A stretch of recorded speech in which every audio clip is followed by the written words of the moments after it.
Hello everyone, I'm Meteorologist Charlie Ironmonger. Thank you so much for joining me today for your noon news and weather update from the First Alert Desk. Now we've got news out of Bertie County where a teenager's body was pulled from the Kashai River.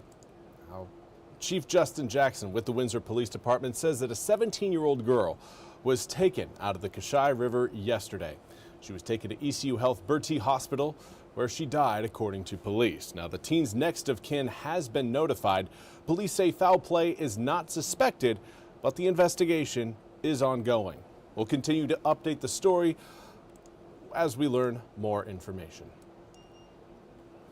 And now we want to highlight, of course, Christmas being 2 weeks, so we're just about 2 weeks away. We are getting closer and closer to the point where people really start to ramp up their holiday travel plans. NBC's Brian Chung has more on what travelers are expected to do this holiday season, especially considering the lower gas prices nationally.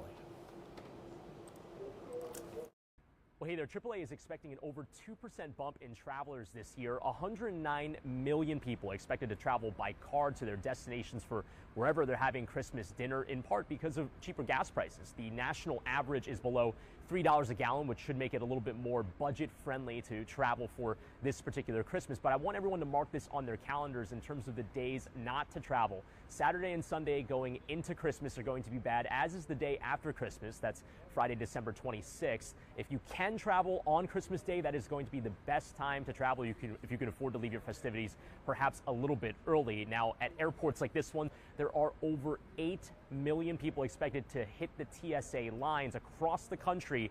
That could be in part due to some of the expectations for going to some of these warmer places, where AAA says that the hot destinations will be places like Florida, Fort Lauderdale, Orlando, Miami, the top domestic destinations as this cold snap grips the country. And as far as international destinations, Cancun, as well as Cozumel, Mexico, as well as Punta Cana, Dominican Republic. Although I should point out, across the board, flight prices are up about 7% compared to last year. And if you haven't booked by now, those last minute bookings get even more expensive. That means that if you haven't booked by now, maybe I'll see you on the roads. Back to you. Well, thank you very much, Brian, for that report. We now turn to your weather forecast, which obviously is going to have a big impact on travel plans. Maybe not this week per se, but down the line again, as we see more low pressure systems drop down out of Canada, it could foul up some travel plans for some eastern North Carolinians. Let's talk about what's happening outside our doors right now. In Washington, we've got 47 degrees, warmer than where we were yesterday for your overall daytime highs, and we're at noon right now. Well, technically noon 03 if you really want to be exact about it. South-southwesterly winds coming in around 9 miles an hour, making that 47-degree air temperature feel like 43. Regardless of what it feels like, we are in fact warmer than where we were yesterday because of the winds. Right now, air temperatures across eastern North Carolina generally in the mid-40s to mid-50s. We've got 43 in Ahoskie, 54 in Hatteras, and that is the spread of temps across the region today. And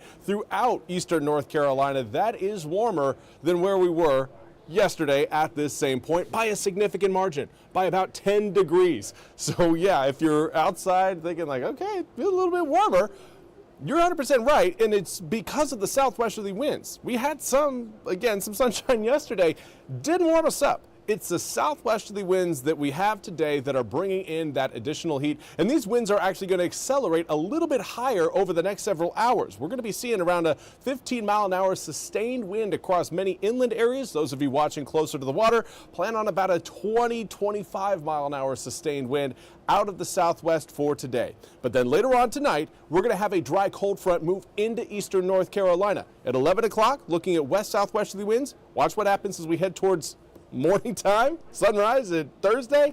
Northwesterly winds start to roll in, and that brings in that colder air, and it kind of eliminates our opportunity for getting back to the 60s tomorrow.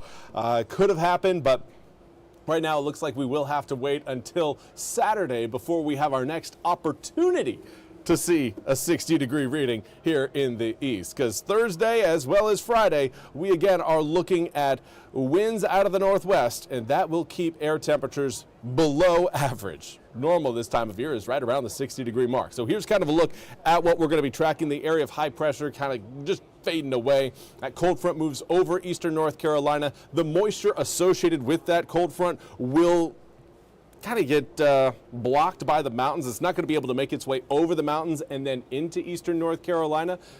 So we're looking at just a dry frontal passage, a few clouds rolling overhead late tonight into tomorrow morning.